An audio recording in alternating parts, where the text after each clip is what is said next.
Would it surprise you that half the time we tell a client not to do Roth conversions? See, Roth conversions, they've really become a product. They're being sold by my industry. Everyone's being told they should do it. It's like what the cool kids are doing or something. That advice seems to be given to 40-year-olds and 60-year-olds alike. But here's the problem. A lot of folks, they're not dropping in tax brackets like they thought. And that's making Roth conversions compelling, but a much more challenging strategy to implement than just yes or no. So in today's video, I want to share with you the only Roth conversion strategy that you should consider and how it differs from what you often hear. Let's get into it. Why are Roth conversions such a big deal? We're seeing that baby boomers, they've saved into their 401ks and their IRAs, all their working years, and now this tax bomb because of required minimum distributions has begun to happen, and there's really a panic. People feel like tax rates can't go down, and advisors have really hopped on this train. They've created a lot of buzz, but I think also a lot of confusion, and even worse, a lot of mistakes for their clients. So let's talk about how to not do this.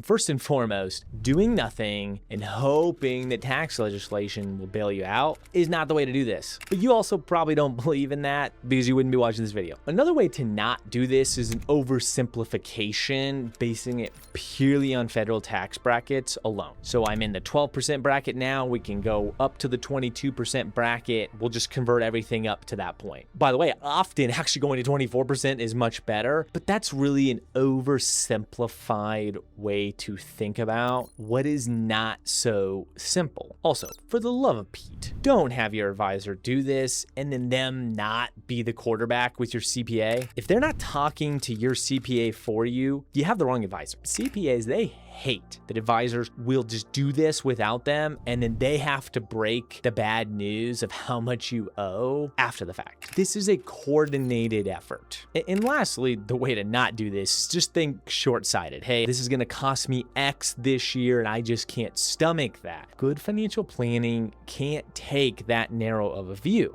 So how should you think about it? First and foremost, your lifestyle spend rate, that should come first. If you're not flying first class to Italy because you're worried about how this is going to affect your tax strategy, that's a failure. Wealth is first and foremost just the funding mechanism for your lifestyle goals. Goals, they drive the ship. They are the compass. Unfortunately, most folks that we find, they don't even have a plan around their goals. Another important component to think about, this is often going to hurt up front. See, you can't look at that single tax year or this is not going to work. It's the lifetime tax bill that matters for this strategy. If I have a total lifetime tax bill of $2 million and I can drop it to $1.2 million, that sounds awesome. But often that means we're paying more up front to make that happen. Now that you know how to think about it, how do we at Perspective actually do this for our clients? I alluded to there is a strategy. So time for the big reveal. The strategy is a personalized plan.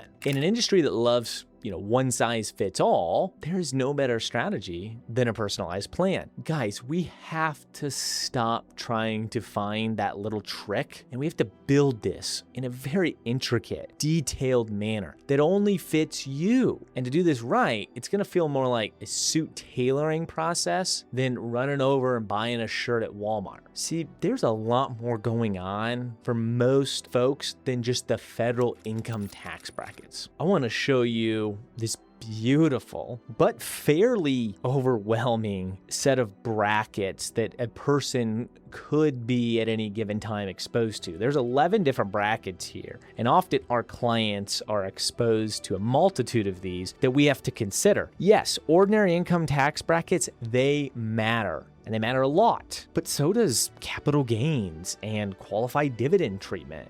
A lot of our clients, they might be retired, but they have some self-employment income from consulting that still needs to be considered. They might retire before 65, and so we're trying to take advantage of some ACA subsidies. Or obviously, they've now retired, they're past 65, and the old fun Medicare premiums begin to amount to often thousands of dollars a year that we need to consider. So that's why we have to look at the whole picture. We got to look at the whole thing. Then we actually model it for our clients and we pull out that lifetime tax bill in order to show them what strategies make sense and specifically, should they do a Roth conversion or not? Because here's the reality. We often have 5 to 6 different tax strategies in motion for a client at any given moment. The left hand and the right hand must know what each other's doing. This is why there's a number of times where we tell a client, this is not a strategy that we should currently take. But when we do, and we can positively affect the lifetime tax bill, also not negatively affect the other tax strategies that we're implementing, how do we make this happen? First and foremost, we anchor to a fall tax strategy meeting to bring all of this to life. It's the only time that you can play offense and defense at the same time. See, it's offense because I have time. I have time left in the year to make things happen. But it's also defense because I have clarity on how the year has gone and I can make really thoughtful moves that aren't risky if I make them at the beginning of the year. And then we tie a little bow by having in-house tax to make all this seamless. Now that might mean that we're doing their tax return. It might mean that a different CPA is, but we actually have CPAs in-house to help make this truly seamless. All right, so now you have it. The Roth conversion strategy that you need to consider. The only one that makes sense for you, not your neighbor, not your brother, but you. And that's a personalized plan. So I hope you enjoyed this video. Subscribe because we have some good ones coming your way.